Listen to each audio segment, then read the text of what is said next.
porch. Fine. Before we get started, gotta ask one question. Will all the 3-0 teams please stand up? Such a faggot. Recap rapid fire. Let's go! Let's go! This is a fucking crime that this kid's in first. I'm on fire! All right, you're not on fire! I knew it, you're lying! I'm fired! Oh my God, help me! I don't want to die!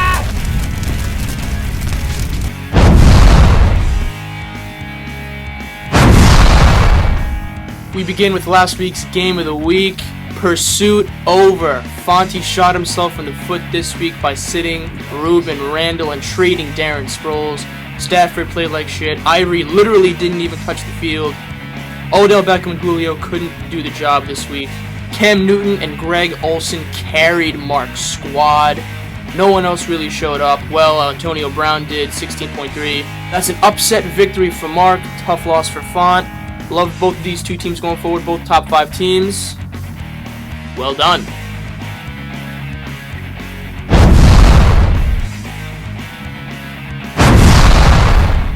I picked it correctly. White Mamba went down in a fucking heartbreaker to TCP. Just bad luck for Mamba. Latavius Murray was solid. LeGarrette Blount scored 3 vulture touchdowns. Devonta Freeman had the game of the fucking century. Andre Johnson, although Andre Johnson and Vernon Davis did throw up goose eggs, it was not enough. Devonta Freeman was definitely enough to overcome Mamba. Mamba, tough outing from Teddy. What's going on with Alfie Morris? Mike Evans is getting healthier and healthier every week.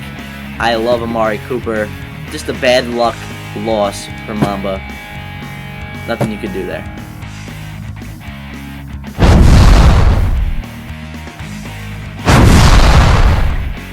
The Commish gets his second victory of the season against a struggling Fish squad. Matt Ryan was solid, not on his squad anymore. AJ motherfucking Green, 41.2 points. That's a league high. Edelman was solid. Walker solid. Overall, great week for Mike. A lot of deals. We'll get to that later. On to Fish. Luck didn't play like ass this week, surprisingly. Did the right thing, acquiring Sproles. Nobody else showed up. Bad news for Fish. This might be the worst team in the league. Pray for a miracle, Jay. Pray for a miracle.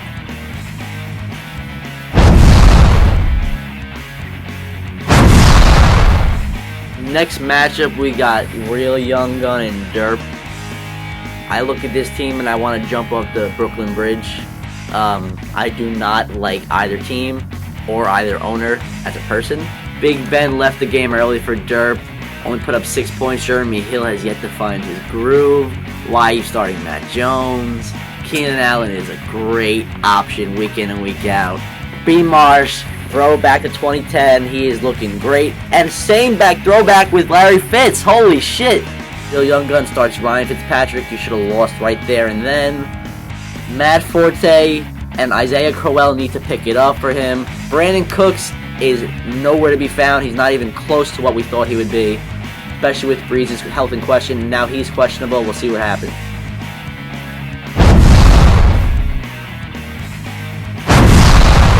Goodman bounces back from a rough week 2, takes out another struggling squad in Twan's squad.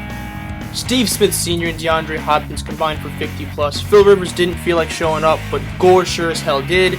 Devontae Adams is an underachiever. Drop his punk ass now. I like his bench, Blue, Lacey, even Percy. I like the direction Goodman's headed in. Good job. Twan. Ooh, I don't know what to think about Twan's squad right now. I used to be very high on it, now not so much. Terrence Williams' stock has plummeted. Heath Miller's stock has plummeted. Right now it's a 3-man team. Lord knows what's going on with Lynch. Rumors are he wants to deal him. Twan, what is going on?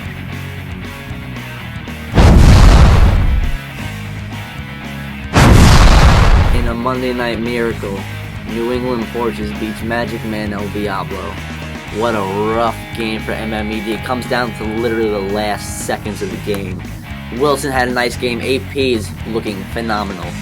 Amir Abdullah, Pierre Garçon didn't do much. Moving along to MMED, I like Brady, I love Ingram. Shane Vereen should never start in the National Football League on the squad. Thomas, nice game. Calvin, decent game. But Kyle Brinza, there was rumors on the news on Tuesday morning that 2 Caucasian men were arrested for breaking and entering Kyle Brinza's house. Their names were never released due to confidentiality issues, but we are assuming it very well could have been Reed Gonzowski and Ben Hoffman.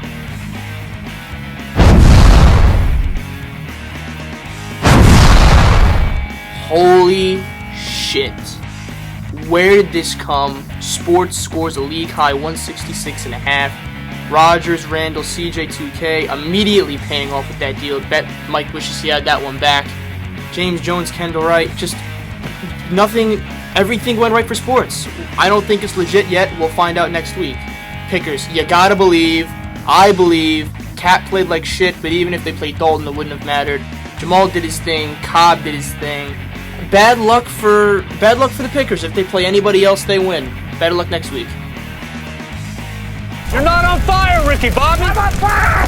Oh, help me, Oprah Winfrey! Help me, Allah! Ah!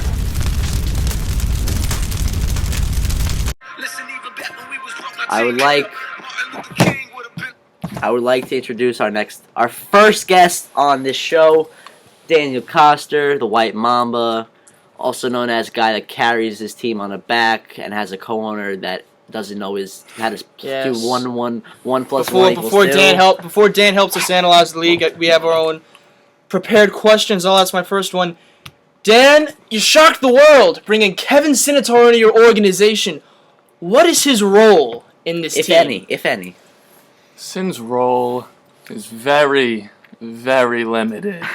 I pretty much just keeps in the loop of things. You know, he shares his opinions, but at the end of the day, we all know I make the final decision. Okay, next question. Does he have the password to our league? Does he ever look and edit a team? You know, you're going to have to ask him that. Gotcha. I'm not looking to start beef.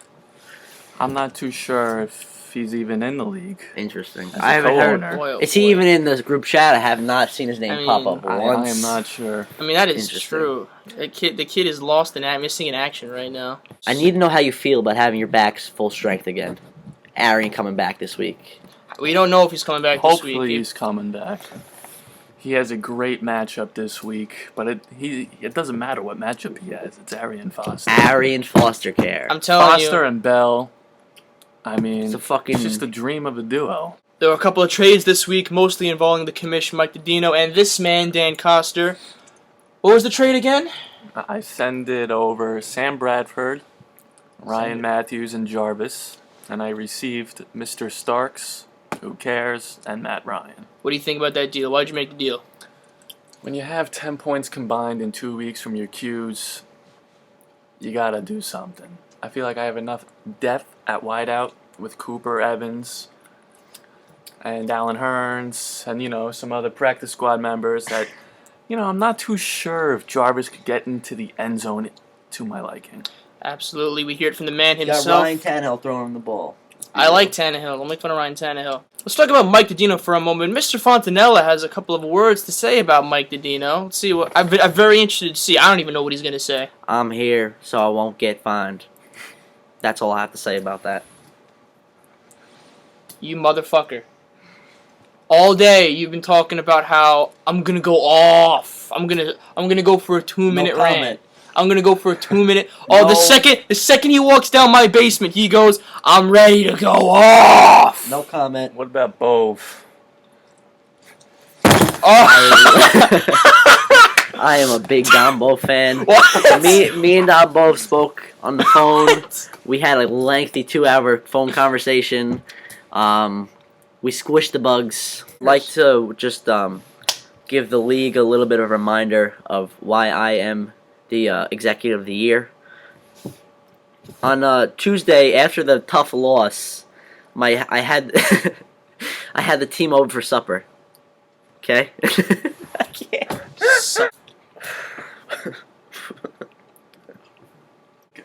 I'm looking at the camera. On Tuesday after the tough loss, I had the squad come over for supper. Fuck you, Mom. Out. Out.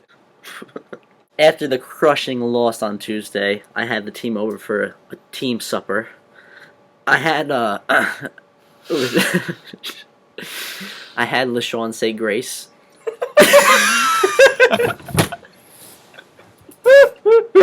You done? Get out. Go. Ow! Ow! How the fuck are we gonna do this before the games? Come on. I can get it in if Mama gets it from Mama, yeah, you know what? A couple of my members were late to this dinner. Those names included Chris Ivory. He tries to explain himself about why he's late and why he didn't play on Sunday, and I didn't even acknowledge him. I just pointed to the kids' table where... Motherfucker! Motherfucker! Mama, can you go behind that couch? When I look at you, I fucking laugh. Come on. I want to bring everyone up to speed with the direction I need the team to head, and I need them to head quickly. Julio sat at the head of the table across from me, obviously, and he got to dig in to the food first, because he can do that because he is carrying our team right now. I told him I am upset about why Julio has no support, and I need them to turn it around fast. Okay? After I chewed everybody out, I sent everyone home except LaShawn. After everyone left, me and LaShawn went out into the backyard, and I needed to see how his hammy was looking.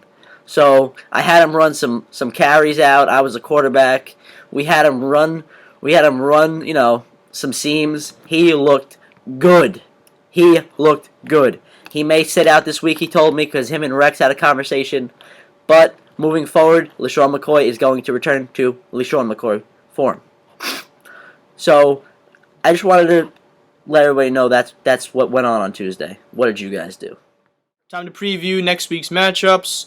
Let's bring up the board. This week, I like Derp Sauce to beat Kamish. Fish, I see losing to Porch, who looks unstoppable right now. Real Young Gun is going to beat Coach Jim.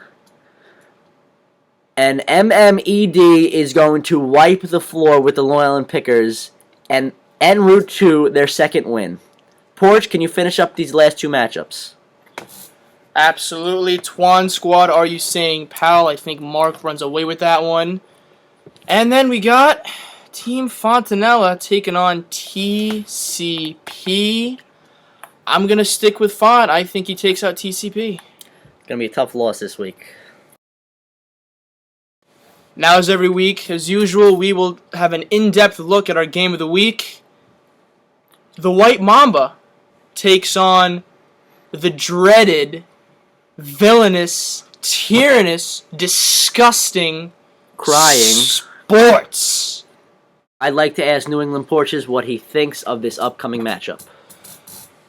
This matchup has to be game of the week. It's the matchup of the two teams who combined have scored the most points.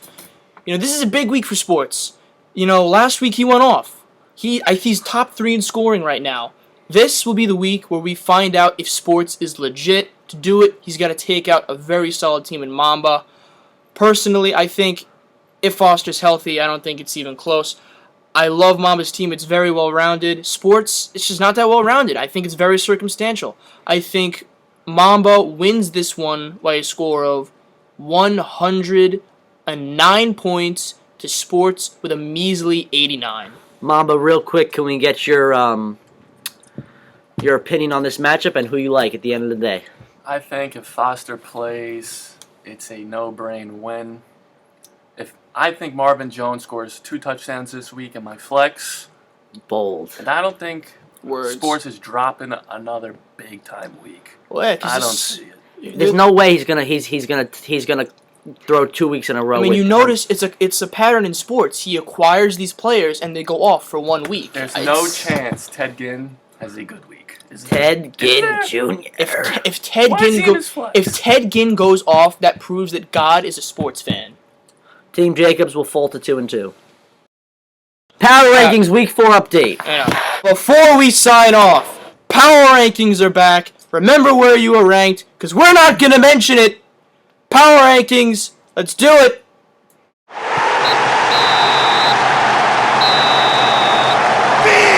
the power!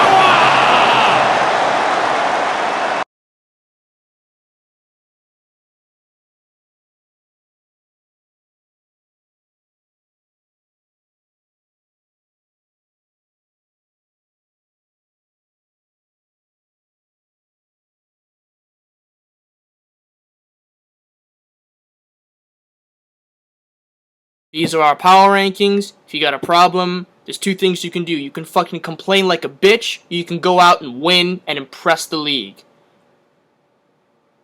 Boom.